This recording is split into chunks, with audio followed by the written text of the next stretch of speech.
Imagina a seguinte cena: uma empresária dona de uma joalheria recebe uma ligação de um ex-colega de trabalho exigindo dela R$ 100.000 em joias, sob ameaça de expor fotos íntimas dela para a família, para as redes sociais. Ela não cede e vai direto à delegacia. Então essa mulher chega na sua frente, delegado de polícia, para relatar os fatos. E enquanto está conversando com você, recebe uma mensagem do suspeito com um áudio dizendo: deixe as joias em tal lugar hoje ou você vai ficar famosa. Isso então mobiliza a sua equipe e consegue prender o indivíduo no momento em que ele tenta buscar as joias. A banca aqui vai querer saber de você primeiro: essa prisão é válida ou a polícia preparou o flagrante e tornou tudo ilegal? Segundo, qual é o real alcance da súmula 96 do STJ? Quase todo mundo decora essa súmula, mas será que entende seu verdadeiro alcance? E por fim, e esse é o item que mais derruba candidatos em prova de concurso, é saber se, por ser extorsão um crime formal, no momento em que o agente faz a exigência mediante grave ameaça, já estará consumado ou existe tentativa para esse crime? Flagrante preparado, flagrante esperado, extorsão tentada. Aliás, se você acompanha aqui o canal, sabe que essa questão foi inspirada no Informativo Jurisprudencial ON e está aqui, vou deixar um card para você assistir um julgado real do STJ que tem esses pontos que são cobrados aqui nessa questão. Eu sou o delegado Rodrigo Peçanha, esse eu Responda Comigo e hoje nós vamos resolver essa questão, como sempre, em autoestima. Tá aí na tela para vocês a nona questão, nosso nono episódio do Responda Comigo. Vamos lá, vamos ler a questão como sempre com muita atenção e já tentando entender os pontos mais importantes que serão cobrados pelo examinador. Marcelo, após obter acesso não autorizado a fotos íntimas armazenadas na nuvem de Fernanda, empresária, proprietária de uma joalheria, liga para ela e exige a entrega de R$ 100.000 em joias, sob ameaça de divulgar o material a familiares nas redes sociais da vítima. Fernanda, sem ceder à exigência, dirige-se imediatamente à delegacia e relata os fatos ao delegado, reconhecendo Marcelo como ex-colega de trabalho. Ainda durante o atendimento, na presença do delegado, Fernanda recebe nova mensagem de texto de Marcelo. Deixe as joias na lata de lixo da rua Tiradentes, em frente à banca de jornal, até às 18 horas de hoje, ou você vai ficar famosa. Fernanda não responde a mensagem. Diante disso, o delegado determina a mobilização de equipe para monitorar o local e o horário por ele próprio indicados. No horário estipulado, Marcelo comparece ao local para recolher as joias. Jamais haviam sido ali deixadas, sendo preso em flagrante pela equipe que já se encontrava posicionada. Em audiência de custódia, a defesa sustenta em síntese: primeiro, que a conduta configura hipótese de crime impossível por decorrer de flagrante preparado pela polícia, nos termos da súmula 145 do STF, já que a equipe aguardava sua chegada ao local previamente monitorado e, subsidiariamente, que, ainda que superada essa tese, deve ser reconhecida a extorsão tentada e não consumada, dada a integral resistência de Fernanda à exigência. Na qualidade de delegado de polícia, responda fundamentadamente, e aí vem as 3 assertivas que a banca deseja que você responda. Primeiro, se a prisão de Marcelo caracteriza flagrante preparado, lá da súmula 145 do STF, e diferencie flagrante preparado de flagrante esperado e classifique a modalidade de flagrante em que Marcelo foi capturado. Letra B, qual o exato alcance da súmula 96 do STJ? Letra C, a natureza formal do crime de extorsão impede, por si só, o reconhecimento da tentativa? Qual o entendimento mais atual do STJ sobre o tema? E aí, como sempre, a gente joga aqui para baixo as assertivas que a banca espera que você responda, para que a gente possa construir a questão e para que você sempre lembre, quando estiver fazendo a sua prova, que é muito importante que você responda item por item. Muitas vezes o candidato sabe a matéria, mas deixa passar um item que a banca exigiu ali de bobeira, porque esquece realmente. Então esteja sempre voltando na questão e responda apenas aquilo que a banca te perguntou. Não tenta ser criativo, que não é o momento de usar da criatividade, tentar inventar teorias mirabolantes, né? Porque você está ali para ser aprovado no concurso. Então, no primeiro momento, a banca testa se você sabe sobre a tese mais agressiva da defesa de Marcelo. Aquela que, se vingasse, absolveria Marcelo por completo, por atipicidade do fato, já que o flagrante preparado é considerado crime impossível. Então, Se essa tese for confirmada, a prisão está ilegal, né? A diferença entre os dois institutos, do flagrante preparado e do flagrante esperado, está na origem da iniciativa criminosa. O flagrante preparado, aquele que não vale, que é proibido pela súmula 145 do STF, que é equiparado a crime impossível, é aquele em que o agente estatal induz, provoca ou colabora ativamente para que o crime aconteça. Sem essa provocação, o crime não ocorreria, compreenderam? Já no flagrante esperado, que é o que vale, que é o válido, o crime já está em curso por uma decisão exclusiva do autor. A polícia apenas se posiciona de forma passiva, sem interferência no iter criminis do indivíduo e faz a prisão. Essa é válida. A súmula 145 do STF diz que não há crime quando a preparação do flagrante pela polícia torna impossível a sua consumação. Então, preparação é isso, é quando o agente estatal induz, provoca, colabora ativamente para a realização do crime. No nosso caso aqui da questão, Marcelo é quem exige a vantagem. Ele que escolhe a rua, ele que escolhe o horário de entrega, manda colocar as joias lá na lata de lixo em frente à banca da rua tal. A equipe policial apenas monitora o ponto sem qualquer contato ou indução ao comportamento dele. Portanto, não há preparação. Toda a articulação criminosa parte exclusivamente do agente, né? E aqui entra a segunda parte da questão, que a questão pergunta ali ainda qual é a modalidade de flagrante em que Marcelo foi capturado. E a gente precisa lembrar que o artigo 302 do CPP traz 3 modalidades de flagrante em 4 incisos. Os incisos 1º e 2º trazem o chamado flagrante próprio, real, perfeito, propriamente dito, e ocorre quando o agente é surpreendido praticando a infração penal ou acaba de cometer a infração penal. O inciso 2º, o terceiro, aliás, que nos interessa aqui em especial, é o quase flagrante, ou o flagrante impróprio, que se caracteriza pela perseguição do agente logo após o crime em situação que faça se presumir que ele é o autor do fato. O elemento central aqui é a continuidade das diligências, a perseguição ininterrupta. E, por fim, o 302 traz ainda o flagrante presumido, ou flagrante ficto, que está lá no inciso 4º, que dispensa a perseguição, bastando que o agente seja encontrado logo depois do cometimento do crime com instrumentos, armas, objetos, etc., que faça com que se presuma que ele seja o autor da infração penal. No nosso caso, a vigilância se instaurou no exato momento em que Marcelo mandou a mensagem para Fernanda na presença do delegado de polícia, lá na delegacia, enquanto ela prestava suas declarações, né, fixando lá o horário, etc. Portanto, a diligência ali se inicia sem o que a doutrina chama de solução de continuidade, ou seja, interrupção. Não há interrupção, não há solução de continuidade. E por isso a prisão é válida, caracterizando aqui o flagrante esperado e não o flagrante preparado. Então, como é que a gente poderia começar a responder essa questão? Ele primeiro pergunta aqui se a prisão de Marcelo caracteriza flagrante preparado da súmula 145. A gente vai chegar já dizendo o seguinte, ó, a prisão de Marcelo não caracteriza flagrante preparado. Manda logo para o examinador, que você sabe, né? Sendo inaplicável a súmula 145 do STF, segundo a qual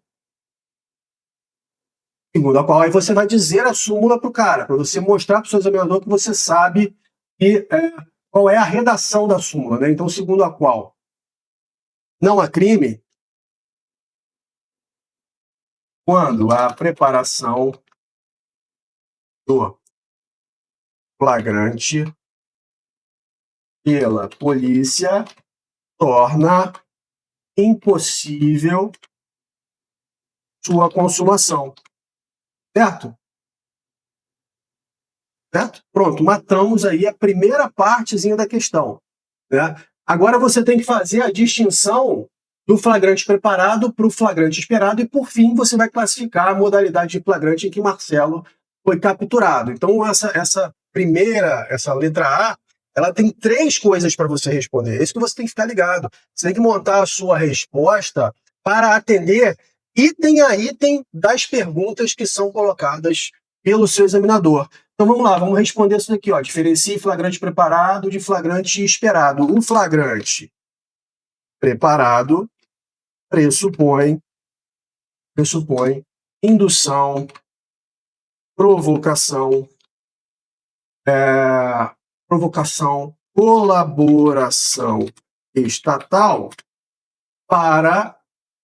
colaboração estatal que crie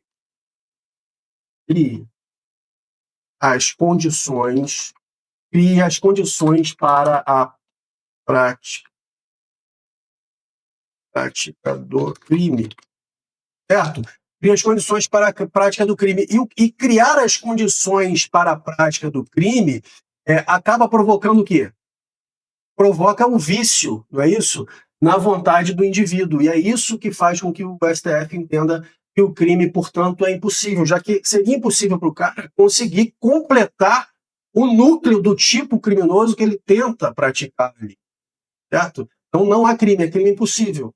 O crime impossível, o Instituto lá do Direito Penal, que ocorre quando há absoluta impropriedade do objeto ou do meio utilizado pelo agente. Então, nesse caso aqui, o cara não consegue realizar o tipo penal porque a vontade dele está viciada. Então, colaboração estatal que cria as condições para a prática do crime, viciando a vontade do agente e afastando sua responsabilização por se tratar de crime impossível. Você já matou aqui, você já disse a redação da súmula, já explicou aqui nesse primeiro momento o flagrante preparado, né? E ali era para diferenciar flagrante preparado de flagrante esperado. Então, no caso concreto aqui, o que aconteceu? Aconteceu um flagrante esperado. Então, você já vai começar a explicar o flagrante esperado dizendo, ó, no caso concreto, contudo,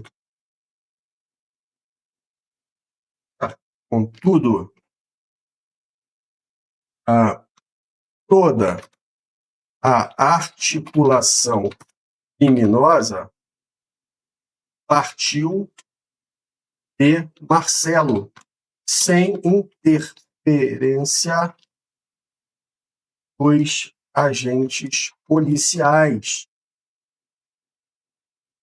tendo a autoridade policial ser limitado a monitorar passivamente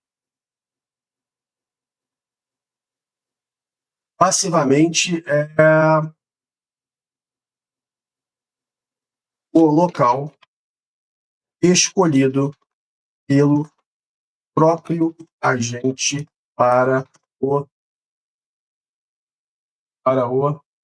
recebimento da vantagem econômica indevida, certo? Para o recebimento da vantagem econômica indevida. Configura-se, assim, hipótese de flagrante esperado, modalidade lícita em que a polícia aguarda a consumação do crime que já está em execução, certo? Então, acho que aí a gente matou aqui a primeira. A prisão de Marcelo não caracterizado, aqui você dizendo que não não incide a súmula por 145, aqui você explica o preparado e explica por que no caso concreto aqui se trata de um flagrante esperado. Aí agora a gente vai ter que responder essa segunda aqui. Parece simples, né? Não é tão difícil assim, mas também não é tão simples assim. Porque aqui a súmula quer saber se você só... A banca, aliás, quer saber se você só decorou a súmula ou se você entendeu o seu real alcance. A súmula 96 do STJ é uma das mais conhecidas para concurso público. Ela diz que o crime de extorsão se consuma independentemente da obtenção da vantagem indevida. Só que você precisa entender que a aplicação dessa súmula aqui para o crime de extorsão deve necessariamente, você tem necessariamente que fazer uma análise do tipo penal do crime, que está lá no artigo 158 do Código Penal. O crime de extorsão fala em constranger alguém com violência ou grave ameaça com o intuito de obter para si ou para um terceiro uma vantagem econômica indevida, a pessoa fazer, tolerar que se faça ou deixar de fazer alguma coisa. Então, o constrangimento do agente, primeiro, é mediante violência ou grave ameaça. Ele quer obter uma vantagem econômica para si mesmo ou para o outro. E esse constrangimento é para fazer com que a vítima faça alguma coisa, tolere que se faça alguma coisa com ela ou deixe de fazer alguma coisa. Então, esses comportamentos da vítima, provocados pela grave ameaça, pela violência do agente, necessariamente compõem o núcleo do tipo penal. Compreenderam? A vantagem, que é o dolo do agente, a vantagem indevida econômica, dolo do agente, na verdade é considerado um exaurimento. E a doutrina até costuma falar um mero exaurimento do crime. Vamos ver assim, mero exaurimento. Então a vantagem econômica é a finalidade da extorsão. E é exatamente esse exaurimento que a súmula 96 dispensa. Mas o comportamento da vítima, diz o STJ, é elementar do tipo penal. E nenhuma súmula, obviamente, pode dispensar um núcleo do tipo penal. Dispensar elementar do tipo penal. Bom? Então, a nossa resposta tem que passar por essas informações, certo? A gente começa já, a pergunta dele é qual é o exato alcance da súmula 96. A súmula 96 do STJ dispensa unicamente a obtenção da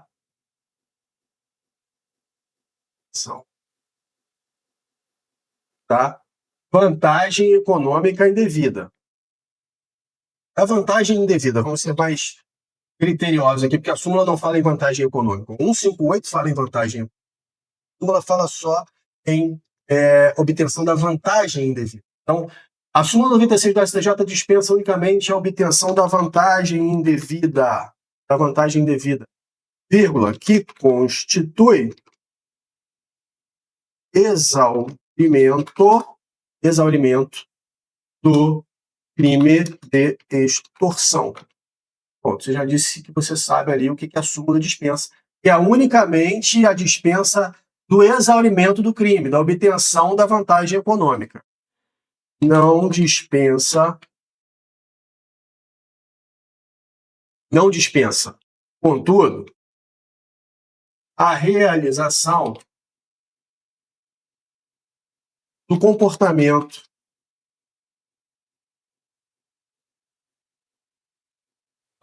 é difícil, do comportamento exigido da vítima pelo artigo 158 do Código Penal. Elementar integra o próprio tipo penal. Tudo bem? Do crime de extorsão.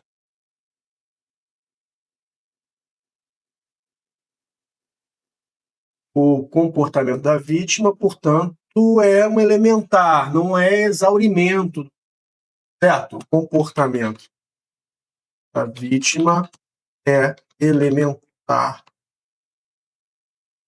do tipo, não mero exaurimento do crime.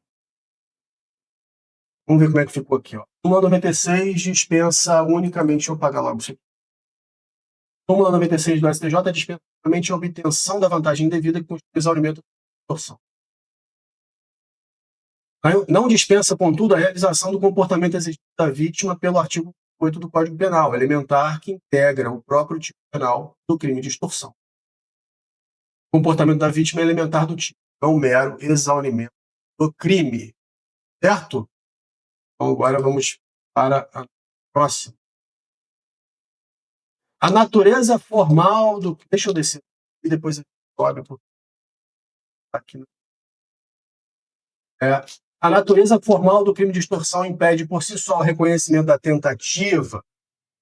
E qual é o entendimento mais atual do STJ sobre o tema? Esse aqui é o tópico que mais derruba candidato, né?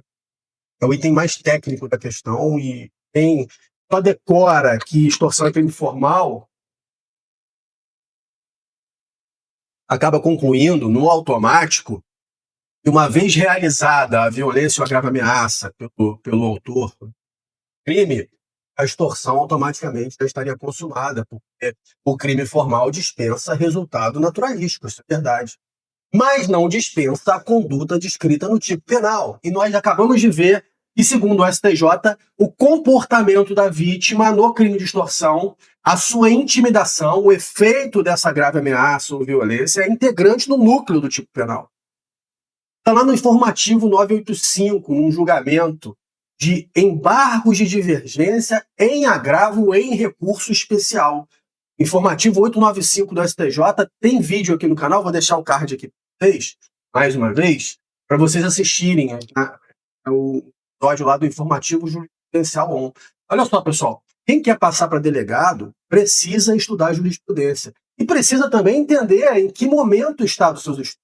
Não dá para você ficar à deriva com um monte de matéria sem saber o que é direito. Então, eu vou deixar o link aqui da mentoria, entra para a gente fazer uma call de nivelamento. Muita gente me pergunta, às vezes manda mensagem pelas redes sociais, ou pelo YouTube, ou pelo Instagram, querendo saber como é que funciona a mentoria, preço, essas coisas. Como é que eu faço? A gente faz uma chamada de vídeo, tá? A gente conversa, eu entendo a sua situação, com quanto tempo você tem de estudo por dia, há quanto tempo você faz concurso, enfim. Aí eu te aplico um simulado para poder entender em que momento, em que fase você se encontra.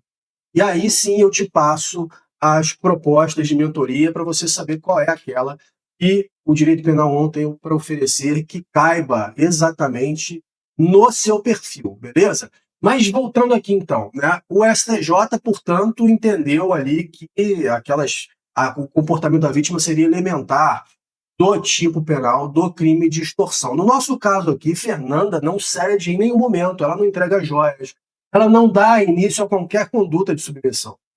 Então ela não realiza o comportamento exigido da vítima pelo tipo penal. Isso não ocorre por circunstâncias alheias à vontade do agente, compreenderam? Ele faz tudo o que dele dependia. Quem frustra o resultado é a vítima a não ceder e procurar a polícia. Então, a gente poderia construir uma resposta aqui dizendo assim, ó, como sempre, ó, por fim, né, a gente já sinaliza lá para o examinador que a gente está encaminhando para responder o último item, a natureza formal do crime de extorsão não impede por si só, o reconhecimento da tentativa. Não é isso? Olha só, a natureza formal do crime de extorsão impede por si só o reconhecimento da tentativa. Por fim, a natureza formal do crime de extorsão não impede por si só o reconhecimento da tentativa. Você respondeu exatamente o que o seu examinador queria ouvir aqui, certo? Aí você vai explicar agora, vai fundamentar, porque ele pergunta qual é o entendimento mais atual do STJ. Aí você vai dizer, o entendimento mais recente do STJ aí você pode colocar aqui, se você souber, né? Informativo. Sempre digo isso para vocês. Se souber, coloca. E valoriza a sua questão. 895, tá? É o que a dispensabilidade do resultado naturalístico no crime de extorsão, pelo amor de Deus, eu vejo gente às vezes falando que crime formal não tem resultado. Está errado. Todo crime tem um resultado. Todo crime afeta o bem jurídico tutelado. Se o crime está consumado, o bem jurídico tutelado foi afetado, concordam? Então existe resultado? Existe. O que não existe nos crimes formais é um resultado naturalístico, visível, que se exterioriza, que acontece no mundo real, como é nos crimes materiais. Imagina, no homicídio tem uma pessoa morta, tem um cadáver. É isso? Nos crimes formais, não. A simples prática do núcleo já produz um resultado, ele só não é naturalístico. Então, você precisa colocar na sua resposta esse termo naturalístico. A dispensabilidade do resultado naturalístico no crime de extorsão não significa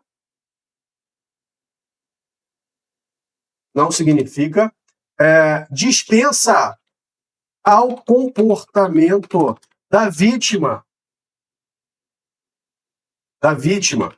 Dispensa ao comportamento da vítima exigido pelo tipo penal. É isso? Ponto. Assim, aí agora aqui, a gente vai dizer que a vítima resistiu integralmente às investidas de Marcelo. É isso, para poder fechar a questão. Assim, quando a vítima resiste integralmente à exigência sem realizar, ainda que parcialmente, a conduta pretendida pelo agente, resta caracterizada a extorsão na forma tentada. Perceberam? Na forma tentada. Resta caracterizada a extorsão na forma tentada. Vamos apagar aqui agora e a gente junta aqui parágrafos e temos a nossa resposta completinha. A resposta aqui, 3 parágrafos,